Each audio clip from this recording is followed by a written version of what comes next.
আসসালামু আলাইকুম। আমি প্রফেসর শাহিনা আক্তার বানু, দর্শন বিভাগ, ঢাকা কলেজ, ঢাকা। শিক্ষার্থীবৃন্দ, তোমরা যেখানে আছো আশা রাখছি নিরাপদে আছো এবং ভালো আছো। তোমরা জানো যে গত কয়েকটি ক্লাস আমি তোমাদের নতুন একটি টপিক নিয়ে আলোচনা শুরু করেছি, সেটি হচ্ছে প্রেডিকেট ক্যালকুলাস। সে সম্পর্কিত ক্লাস শুরু করার সময় আমি বলেছিলাম যে বেশ কয়েকটি 3টি বা 4টি ক্লাস আমাদের এখানে হয়তো নিতে হতে পারে। সেজন্য আজকে আমরা আলোচনায় এসেছি বিধেয় কলোনির সরল বচনের প্রতীকী যুক্তিবিদ্যা সম্মত শ্রেণীবিন্যাস ও এদের মানক নিয়ে আলোচনা প্রসঙ্গে। গত ক্লাসে আমি প্রচলিত যুক্তিবিদ্যার যে বচনের শ্রেণীবিন্যাস সেটি সম্পর্কে আলোচনা করেছিলাম। আজ আমি বিধেয় কলোনির যুক্তিবিদ্যার যে প্রতীকী অংশ আছে সেই অংশের শ্রেণীবিন্যাস ও এর মানক নিয়ে আলোচনা করব। তো শিক্ষার্থীবৃন্দ, চলো আমরা সেই আলোচনা শুরু করি। খেয়াল করে দেখো, যখন আমি বিধেয় কলন বা প্রেডিকেট ক্যালকুলাস নিয়ে কথা বলছিলাম বা আলোচনা করছিলাম, সে সময় কিন্তু বলেছি বিধেয় কলন অন্য কোনো কিছু না, এটি কলন বা ক্যালকুলাসের দ্বিতীয় একটি শ্রেণীবিন্যাস। সেই বিধেয় কলনের বৈশিষ্ট্য হচ্ছে যে এটি হচ্ছে একটি অবরোহমূলক প্রক্রিয়া এবং এটি হচ্ছে এমন একটি সরল বচনের গঠন কাঠামো নিয়ে যুক্তি যেখানে একটি উদ্দেশ্য থাকবে এবং একটি বিধেয় থাকবে, এরকম 3টি বা 2-এর অধিক সরল বচন থাকবে। তাহলে বিধেয় কলোনির স্ট্রাকচার সম্পর্কে আমি বলেছিলাম যে বিধেয় কলোনির যুক্তি বিন্যাসটি হবে প্রথমত অবরোহ পদ্ধতি। দ্বিতীয় বৈশিষ্ট্যটি আমি বলেছিলাম যে সেখানে 2-এর অধিক সরল বচন থাকবে এবং তৃতীয় বৈশিষ্ট্যটি হচ্ছে যে ওই 2-এর অধিক যে সরল বচন থাকে সেখানে সরল বচনগুলো হবে উদ্দেশ্য ও বিধেয় দিয়ে সাজানো, অর্থাৎ একটি উদ্দেশ্য এবং একটি বিধেয়। প্রত্যেকটি সরল বচনে একটি উদ্দেশ্য এবং একটি বিধেয় থাকবে। যেমন সকল মানুষ মরণশীল, সক্রেটিস মানুষ এবং সক্রেটিস মরণশীল। এই যে স্ট্রাকচারটা, এই স্ট্রাকচারটি হচ্ছে বিধেয় কলন। এই বিধেয় কলনের প্রচলিত বচন বিন্যাস আমি গত ক্লাসে আলোচনা করেছি।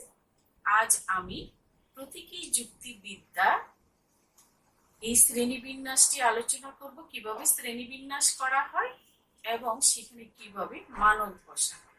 তার আগে আমরা আবার একটু প্রচলিত বচনের শ্রেণীবিন্যাসটি একটু পুনরালোচনায় যেতে চাই, কারণ সেই আলোচনা কিন্তু এই প্রতীকী যুক্তিবিদ্যা সম্মত শ্রেণীবিন্যাসেও কিন্তু এই আগের শ্রেণীবিন্যাস সরল বচনের প্রচলিত শ্রেণীবিন্যাসের এই কাঠামোর অনেকাংশ কিন্তু এই যে প্রতীকী যুক্তিবিদ্যা সম্মত শ্রেণীবিন্যাস ও এদের মানক বসানোর ক্ষেত্রে কিন্তু আগের অংশটিও কিন্তু এখানে আলোচিত হবে, যদিও কিছুটা পার্থক্য আছে, সেগুলো আমি বলব। তোমরা জানো যে প্রচলিত শ্রেণীবিন্যাসে আমরা পরিমাণ অনুসারে বচনকে দুরকম পেয়েছিলাম, সামান্য ও বিশেষ। আর গুণটি ছিল সংযোজককে কেন্দ্র করে, হয় এবং নয়, অর্থাৎ স্বীকার করা এবং অস্বীকার করা নিয়ে। এই গুণ ও পরিমাণের যুক্ত প্রক্রিয়ায় শ্রেণীবিন্যাসটি ছিল 4 রকম, অর্থাৎ আমরা 4 রকম বচন পেয়েছিলাম। এই 4 রকম বচনের এ, ই, আই, ও। দেখো এই 4 রকম বচনের মধ্যে এ, ই হলো সার্বিক বচন, আই, ও হলো বিশেষ বচন। আমি আলাদা করে এখানে তোমাদেরকে দেখিয়েছি। এই সার্বিক বচন, বিশেষ বচন, এ, ই, আই, ও, এই যে লেটার গুলো পাওয়া হয়েছিল সেগুলো কোথায় পেয়েছিলাম সেগুলো কিন্তু বলেছিলাম।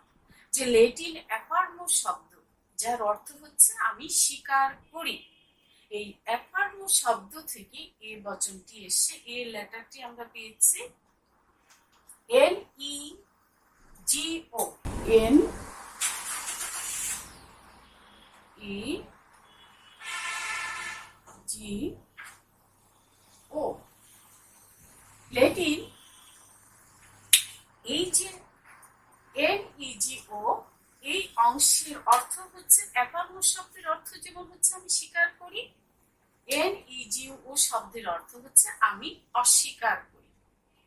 এখানে এর যে ই বচনটা দেখো, এই ই হচ্ছে ল্যাটিন এ অংশের। আবার অ্যাফার্মো শব্দের মধ্যে চতুর্থ বচন ছিল আই, সেখান থেকে আমরা আই বচনটি পেয়েছিলাম। এবং এন, ই, জি, ও, এই যে ও বচনটি, ও লেটারটি দেখছো, এইখানের ওটি কিন্তু এইখানে এসেছে। এই হলো আমরা এ, ই, আই, ও, এই 4টি ক্যাপিটাল লেটার কিভাবে পেয়েছি সে অংশের আলোচনা। আরো একটু আলোচনা আছে, খেয়াল করে দেখো। এটি হচ্ছে তোমাদেরকে চিনানোর জন্য আমি একটু সংক্ষেপ করে নিয়ে এসেছি। আমরা যখন এই বচনগুলো দেখব তখন অনেক ক্ষেত্রে কিন্তু আমরা বুঝি না যে কোন বচনগুলো এ, কোন বচনগুলো ই, কোনটা আই বা কোনটা ও। কিন্তু এগুলো চেনানোর জন্য কিছু কিছু সংকেত বা বাংলার কিছু চিহ্ন রয়েছে, সেগুলো আমি তোমাদের জন্য আলাদা করে নিয়ে এসেছি। দেখো, এ বচনটা চেনার উপায় হচ্ছে ওই বচনের সামনের অংশে সকল বা সব শব্দ বসে। ই বচন চেনার জন্য একটা মাত্র চিহ্ন আছে, কোন। ই বচনের চেনার উপায় হচ্ছে তার আগে কোন শব্দ বসে, একটাই চিহ্ন। যেমন কোন মানুষ নয় অমর, সব মানুষ মরণশীল, সব পাখি উড়ে। এই ই বচনগুলো একটি হচ্ছে এ, আরেকটি হচ্ছে ই। পৃথিবীর সবগুলো বচনকে প্রচলিত যুক্তিবিদ এবং প্রতীকী যুক্তিবিদরা কিন্তু এই 4টি বচনের অন্তর্ভুক্ত করে ফেলতে পারে। তোমরা নিজেরাও সেটি ইন্টারমিডিয়েটে শিখে এসছো। আই এবং ও বচন চেনার উপায় হচ্ছে, আই এবং ও বচন চেনার জন্য ফিক্সড, এই দুটা বচন চেনার জন্যই কিছু কিছু শব্দ একই রকম। আই এবং ও বচন চেনার শব্দ বা চিহ্ন একই রকম।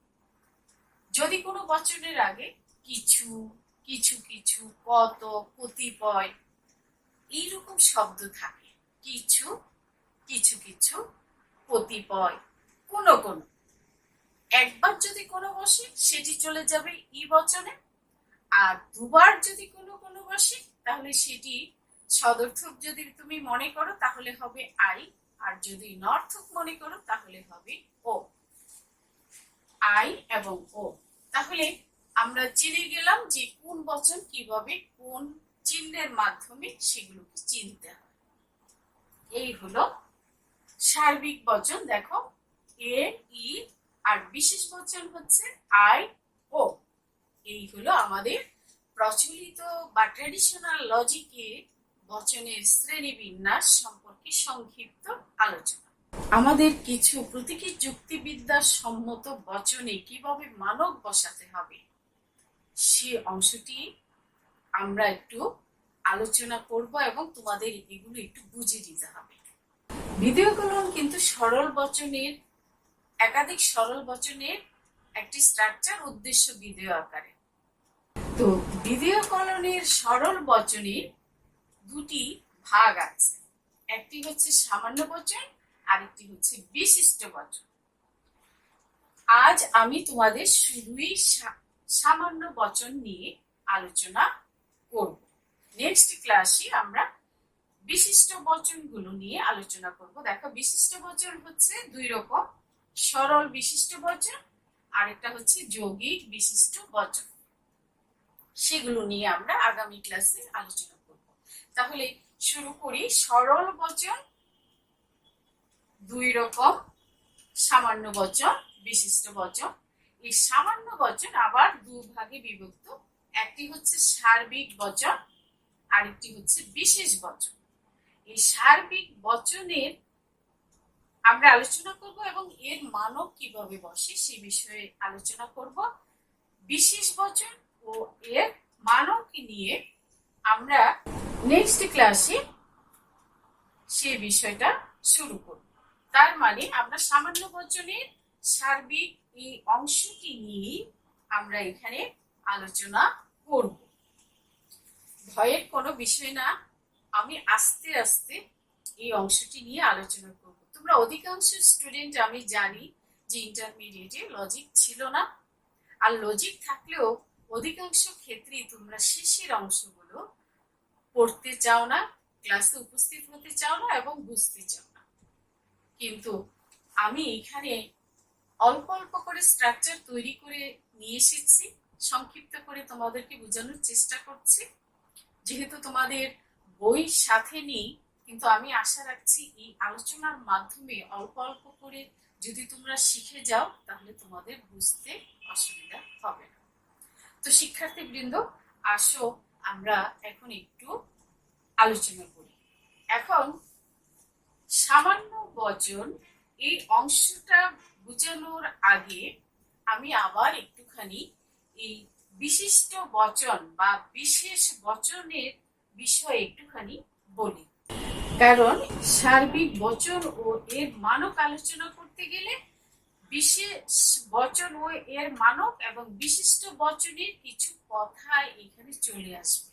কাজী আমি এই বিশিষ্ট বচন, বিশেষ বচন এর কিছু কথা এখানে নিয়ে এসেছি।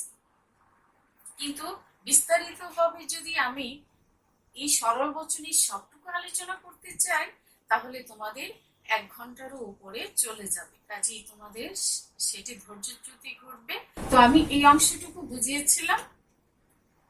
এখন সরল বচনের এই সামান্য বচন, সামান্য বচনের এই স্ট্রাকচার বুঝাতে দুটো শব্দ বুঝাতে হবে। দেখো, এখানে গুণের স্থলে ইংরেজি বড় হাতের বর্ণমালা এ থেকে ডব্লিউ ব্যবহৃত হয়।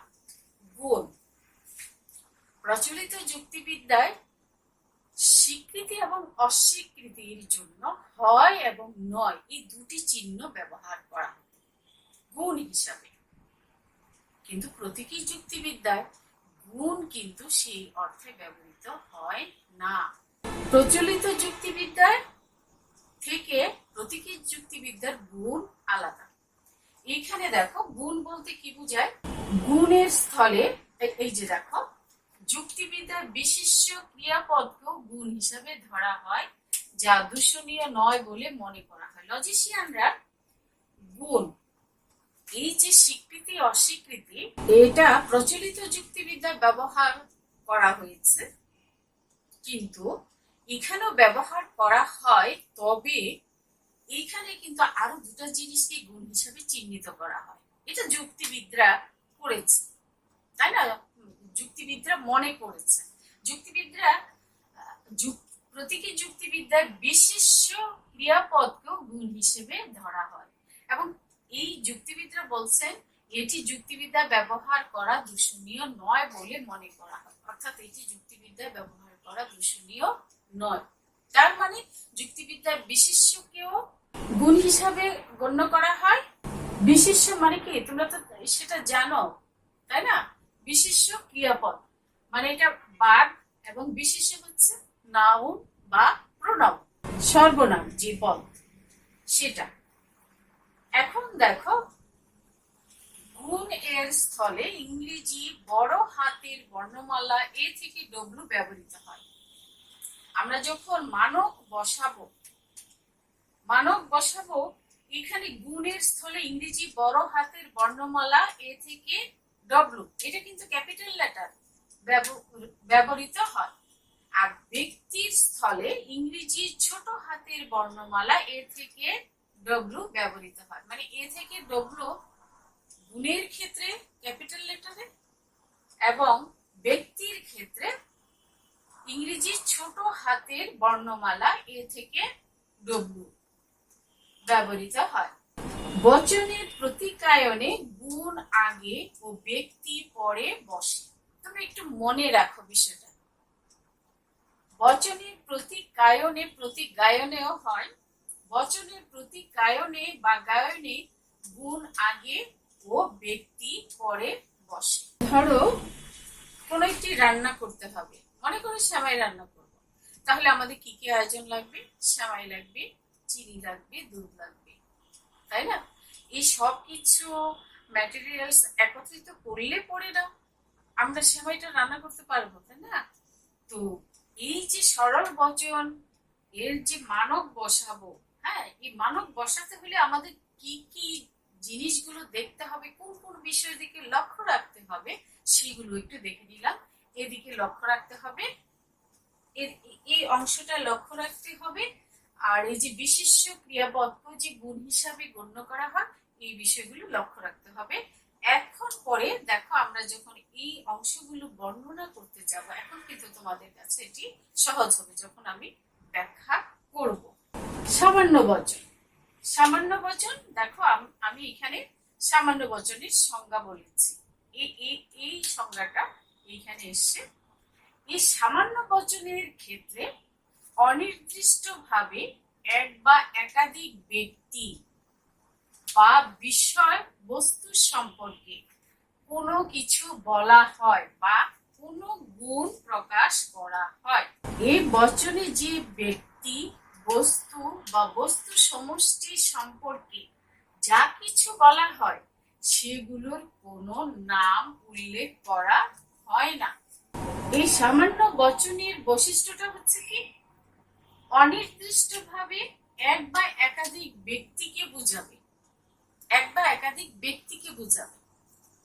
আমরা বিধেয় কলনের সংজ্ঞায় কিন্তু বলেছি, বিধেয় কলনের সংজ্ঞায় কিন্তু বলেছি যে একাধিক সরল বচন থাকবে। তাহলে একাধিক সরল বচনে কি বক্তব্য দেওয়া হবে? অনির্দিষ্টভাবে এক বা একাধিক ব্যক্তি বা বিষয়বস্তু সম্পর্কে কোনো কিছু বলা হয় বা কোনো গুণ প্রকাশ করা হয়, কোনো কিছু বলা হয় বা কোনো গুণ প্রকাশ করা হয় এক বা একাধিক সরল বচন দিয়ে। যখন একটি স্ট্রাকচার, অবর্গমূলক স্ট্রাকচার তৈরি হয় তখনই তো সেটি বিধেয় কলন হয়, তাই না? বিধেয় কলনের যে বচনের বৈশিষ্ট্য সেটি তো হচ্ছে এক বা একাধিক সরল বচন থাকবে। তাহলে এখানে তো ওই জিনিসগুলি বর্ণনা করা হচ্ছে। মানে সামান্য বচনের অন্তর্গত অনির্দিষ্টভাবে এক বা একাধিক ব্যক্তি বা বিষয়বস্তু সম্পর্কে কোনো কিছু বলা হয় বা কোনো গুণ প্রকাশ করা হয়। এ বচনে যে ব্যক্তি, বস্তু বা বস্তু সমষ্টি সম্পর্কে যা কিছু বলা হয় সেগুলোর কোনো নাম উল্লেখ করা হয় না। এখন দেখো এই সামান্য বচন দুই রকম, একটি হচ্ছে সার্বিক বচন আর একটি হচ্ছে বিশেষ বচন। আচ্ছা, এই শব্দ দুটা কিন্তু তোমরা এখানে পেয়েছো। এই যে দেখো সার্বিক বচন এ ই, আর হচ্ছে বিশেষ বচন, এই যে এখানে বিশেষ বচন বলা আছে, এই দেখো বিশেষ বচন, বিশেষ বচন। বোঝা যাচ্ছে এখন আন্তঃসম্পর্ক। যে প্রচলিত যুক্তিবিদ্যার একেবারেই সেপারেট কোনো কিছু কিন্তু প্রতীকী যুক্তিবিদ্যার নয়। প্রচলিত যুক্তিবিদ্যার বচনগুলোর মধ্যেই কিন্তু প্রতিকায়ন করে বা গায়ন করে প্রতীকী যুক্তিবিদ্যা হয়েছে। কাজী ওই প্রচলিত শ্রেণী বিন্যাসকে কিন্তু বাদ দিয়ে প্রতীকী যুক্তিবিদ্যার কিন্তু প্রতিকায়ন করা হয় না। এটি বোঝার জন্য আমি এই অংশে এটি উল্লেখ করেছি। এই যে তোমাদের সামান্য বচন, এর অন্তর্গত যে সার্বিক বচন ও বিশেষ বচন, এটি হচ্ছে এইখানে সার্বিক আর এইখানে বিশেষ। এখন গত ক্লাসে কিন্তু সার্বিক বচনের সংজ্ঞায় বলেছিলাম যে বচনের বিধেয় সম্পূর্ণ উদ্দেশ্যকে স্বীকার করে, এটি হচ্ছে সার্বিক বচনের এ। আর যখন কোন বচনের বিধেয় সম্পূর্ণ উদ্দেশ্যকে অস্বীকার করে, অর্থাৎ সার্বিক বচনের এ দিয়ে বিধেয়টা কি করে, সম্পূর্ণ উদ্দেশ্যকে স্বীকার করে। আর যখন কোনো বচনের বিধেয় সম্পূর্ণরূপে উদ্দেশ্যকে অস্বীকার করে, এটা হচ্ছে স্বীকৃতি, এটা হচ্ছে অস্বীকৃতি, এটা স্বীকৃতি, এটা অস্বীকৃতি। তো তাহলে বোঝা গেল। এখন আসো এই সামান্য বচনের অন্তর্গত যে সার্বিক বচন আর এর মানক কিভাবে আলোচনা করব বা কি ব্যাখ্যা আছে সেই বিষয়টি একটু আলোচনা করি। সার্বিক বচন ও এর মানক, মানক মানে হচ্ছে কি, মানে তোমাদেরকে বলি যে প্রতীকী যুক্তিবিদ্যায় দুটি মানক আছে, একটি হচ্ছে সার্বিক বচনের মানক, আরেকটি হচ্ছে বিশেষ বচনের মানক। সার্বিক বচনের মানক এক্স দিয়ে নির্দেশ করা হয়। এই যে দেখো আমি এখানে ব্যবহার করেছি ইউনিভার্সাল কোয়ান্টিফায়ার, সার্বিক সূচক মানক। আর বিশেষ মানক হচ্ছে উল্টা ই। উল্টা ই আমি নেক্সটে সেটা বলবো। এটা অস্তিত্ববাচক অংশ থেকে, এই উল্টা ইটা আসছে এক্সিস্টেন্সিয়াল শব্দ থেকে, এক্সিস্টেন্সিয়াল কোয়ান্টিফিকেশন, সেই অংশটি আমি পরে আলোচনা করব। আগে আমরা এই এক্স ইউনিভার্সাল কোয়ান্টিফায়ার বা সার্বিক সূচক মানক অংশটি আগে আমি বুঝাই, অর্থাৎ এই অংশটির মানক কিভাবে আমরা বসাবো। এ আর ই এর, এ বচন আর ই বচন, খেয়াল রাখবে এ বচনের শুরুটা যেন কি সকল, সব। ই বচনের শুরু কোন। এইখানটা দেখো সব আছে, এই দেখো কোন আছে, ওখানে বলা আছে না সকল বা সব থাকলে এ, ওখানে বলা আছে কোন শব্দ থাকলে ই। এই যে দেখো এইখানে কিন্তু আমি আবার আলাদা করে রেখেছি সব, তাহলে এটা হচ্ছে এ, এটা হচ্ছে কোন। ওই যে ই বচন, এ ই বচন, এ দুটাতে। এখন আসো আমরা মিলিয়ে মিলিয়ে বোঝার চেষ্টা করি সার্বিক বচন ও এর মানক। আমি সংজ্ঞাটা পড়ি। এ ধরনের বচনে উদ্দেশ্য হিসেবে একটি সম্পূর্ণ শ্রেণী ব্যবহৃত হয়। এ ধরনের বচনে উদ্দেশ্য হিসেবে একটি সম্পূর্ণ শ্রেণী ব্যবহৃত হয়। দেখো সবকিছু মরণশীল যদি আমি বলি, তাহলে উদ্দেশ্যটা কি, সবকিছু মরণশীল হচ্ছে বিধেয়। আমরা কিন্তু বিধেয় কলনের স্ট্রাকচার, উদ্দেশ্য একটি উদ্দেশ্য একটি বিধেয় থাকবে বলেছি। সবকিছু মরণশীল মানে সকল মানুষ মরণশীল, সবকিছু মরণশীল, সেখানে মানুষ হতে পারে, অন্যান্য প্রাণী হতে পারে, জীব জানোয়ার হতে পারে, পারে না। সব মানুষ যদি বলি, সব মানুষ যদি মরণশীল বলি, তাহলে কিন্তু মরণশীলদের একটা অংশ কিন্তু বোঝানো হয়। কিন্তু সব কিছু মরণশীল বললে এখানে কি কোনো মানুষ বাদ যায়, কোনো প্রাণী বাদ যায়, কোনো পশু পাখি বাদ যায়, কোনো কীট পতঙ্গ বাদ যায়, অর্থাৎ যা কিছুই মরণশীল এই সবকিছুর অন্তর্ভুক্ত না। এখানে সার্বিক বচনের মান, আমি এই ব্রেকেট অংশটুকু আলোচনা কিন্তু এখানে করছি, সামান্য বচন, তাই না? সার্বিক বচন ও এর মানক। এ ধরনের বচনে উদ্দেশ্য হিসেবে একটি সম্পূর্ণ শ্রেণী ব্যবহৃত হয়।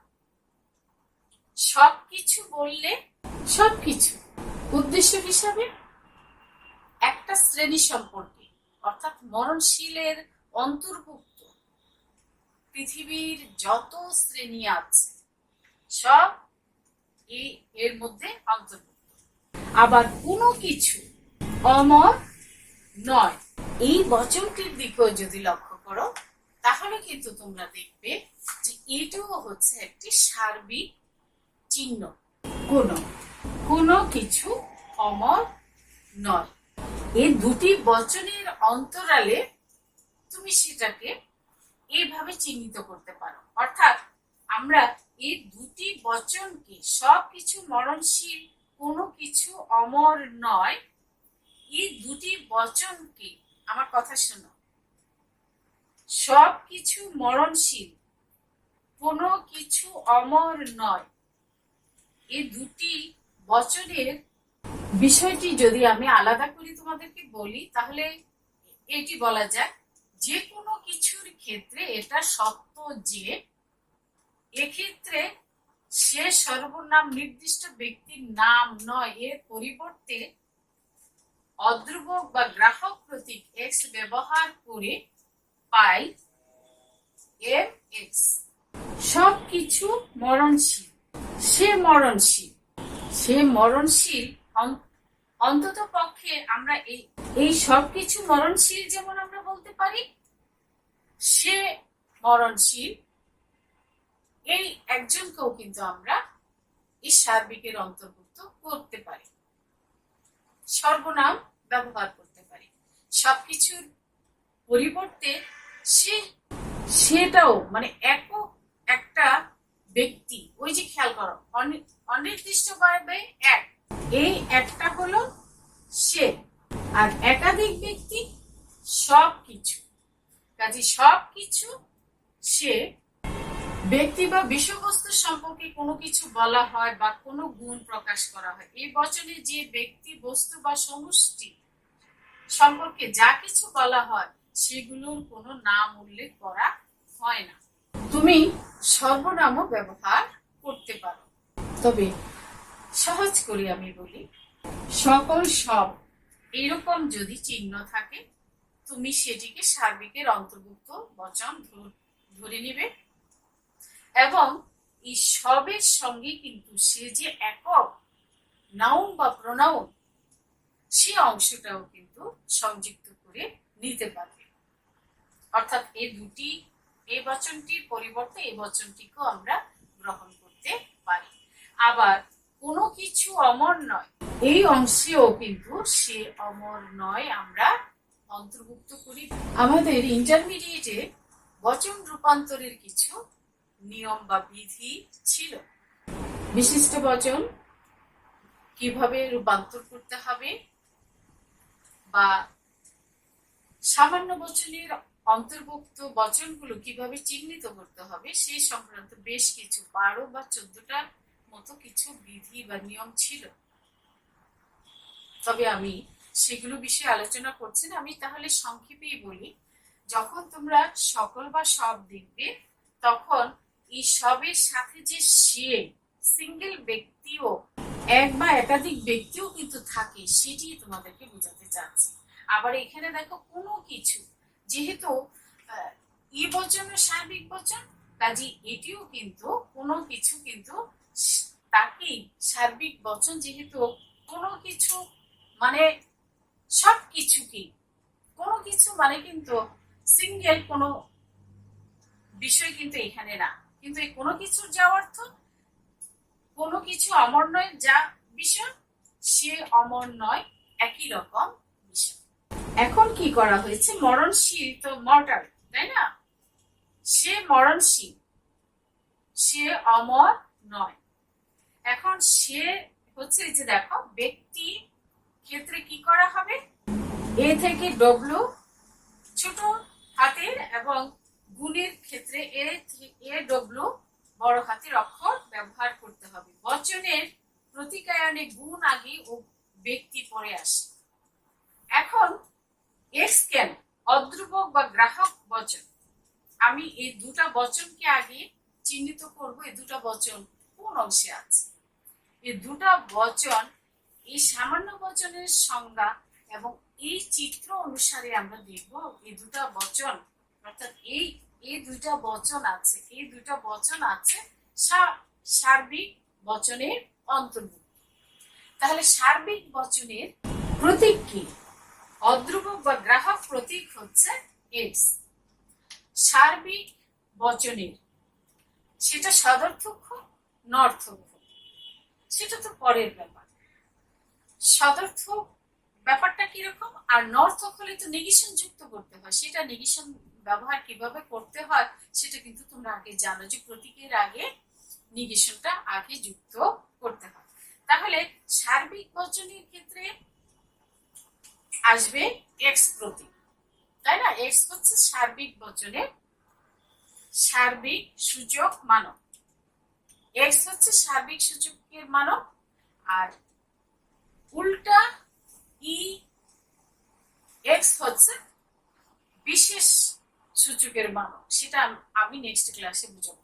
আমরা সার্বিক সূচকের মানক দিয়ে এই দুটো বচনকে যদি আমরা প্রতিকায়ন করি তাহলে দাঁড়াচ্ছে এক্স দিয়ে বোঝাচ্ছি, কি বোঝাচ্ছি, এই যে দেখো এক্স দিয়ে বোঝাচ্ছি যে এক্স সংখ্যক মানুষ সবকিছু কোনো কিছু, এই দুটা চিহ্নের জায়গায় আসবে এক্স, সবকিছু কোনো কিছু, সে, এই যে সে, এই সে শব্দের পরিবর্তে আসবে এক্স, কারণ এটা হচ্ছে ব্যক্তিবাচক, তাই না?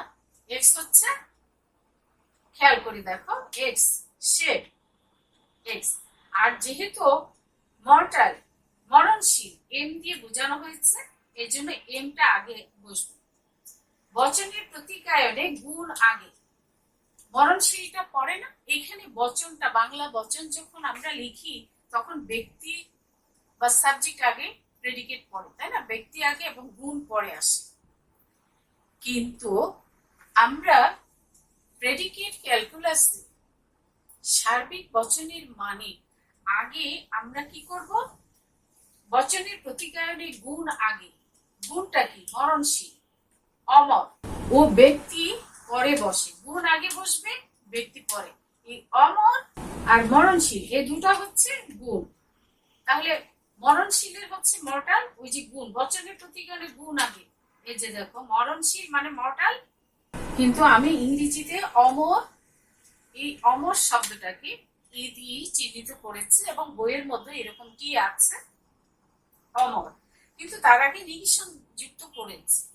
এতে কি হয়েছে দেখো, আমি প্রতিকায়নে কি করেছি, প্রথমে আমি, খেয়াল করো, এখন কিন্তু আলোচনা অনেকটাই আমি পড়ে শেষ করে নিয়ে এসেছি, এখন কিন্তু সংক্ষিপ্ত করার পালা।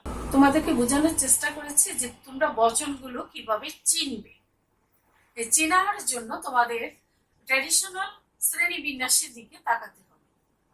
সেখানে সকল, সব, কোনো, কিছু, কিছু কিছু, কত, এবং এই যে এখানে আলাদা করে চিহ্নিত করে দেওয়া আছে সেদিকে তাকাতে হবে। ওই যে দেখো সব আর কোনো, এই দুটা চিহ্ন দিয়ে আমরা বুঝতে পেরেছি এই দুটা বচন হলো সার্বিক বচন। আর সার্বিক বচনের মানক হচ্ছে এক্স। এই যে দেখো ইউনিভার্সাল কোয়ান্টিফায়ার, সার্বিক বচনের মানক হচ্ছে এক্স। তাহলে আমরা বুঝতে পারছি যে এই দুটা বচন প্রতিকায়নের ক্ষেত্রে এক্স বসাতে হবে। কিন্তু কিভাবে বসাবো, ওই যে দেখো এখানে, কিন্তু এখানের বিষয় অনুসারে গুণের স্থলে, এখানে গুণ বিষয়টা কি, যুক্তিবিদ্যায় বিশিষ্ট ক্রিয়াপদকেও গুণ হিসেবে ধরা হয়। এখানে দেখো মরণশীল, অমর, এই দুটাকে গুণ হিসাবে চিহ্নিত করা হয়েছে। আর এখানে সাবজেক্ট হিসাবে, অর্থাৎ সবকিছু যেমন ধরা যায়, সবকিছুর ক্ষেত্রে সেও ব্যবহার করা যায়, কোনো কিছুর ক্ষেত্রে সে ব্যবহার করা যায়।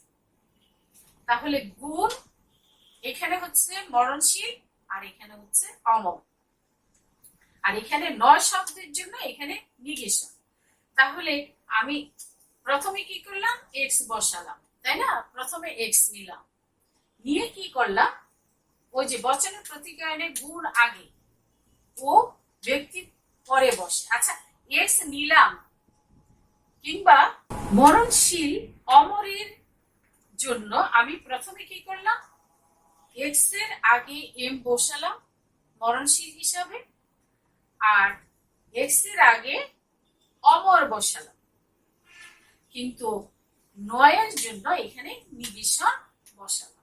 এতে কিন্তু তুমি যদি এই বচনটুকু প্রতিকায়ন, দ্বিতীয় কলনের সার্বিক বচনের মানক বসা, তাহলে সবকিছু মরণশীল বা সে মরণশীলের পরিবর্তে এম এক্স, এবং কোনো কিছু অমর নয় বা সে অমর নয় এর পরিবর্তে নিগেশন এ এক্স বসাবো।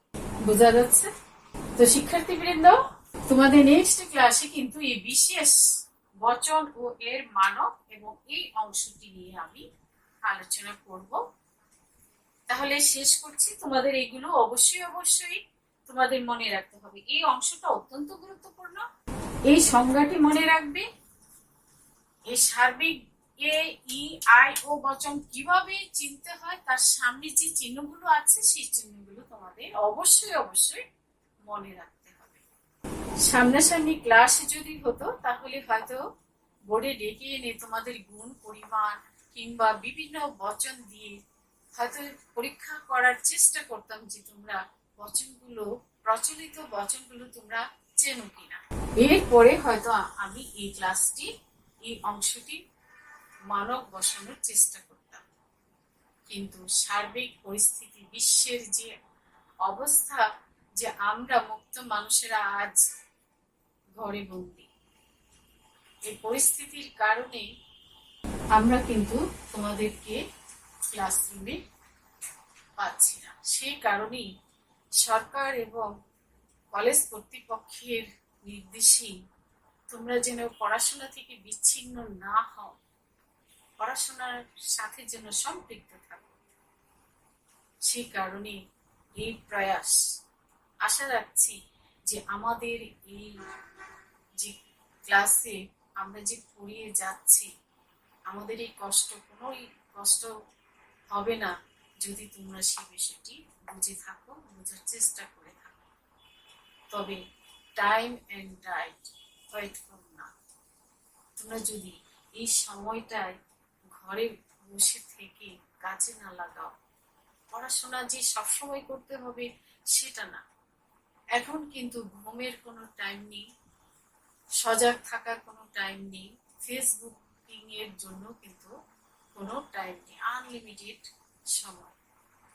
তো এই সময়টি পরিবারের সদস্যদের কথা তোমরা চিন্তা করবে, তাদেরও সাহায্য করবে। মায়ের যে কাজে তোমার সাহায্য লাগে সেটি করবে, বাবার প্রয়োজনে যে সাহায্যটি লাগে সেটি করবে, ছোট ভাই বোনদের জন্য যে সাহায্যটি লাগে সেটি করবে।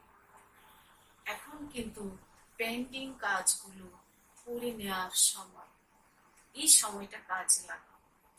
যারা কাজে লাগাবে তারাই বুদ্ধিমান, তারাই প্রতিষ্ঠিত হবে।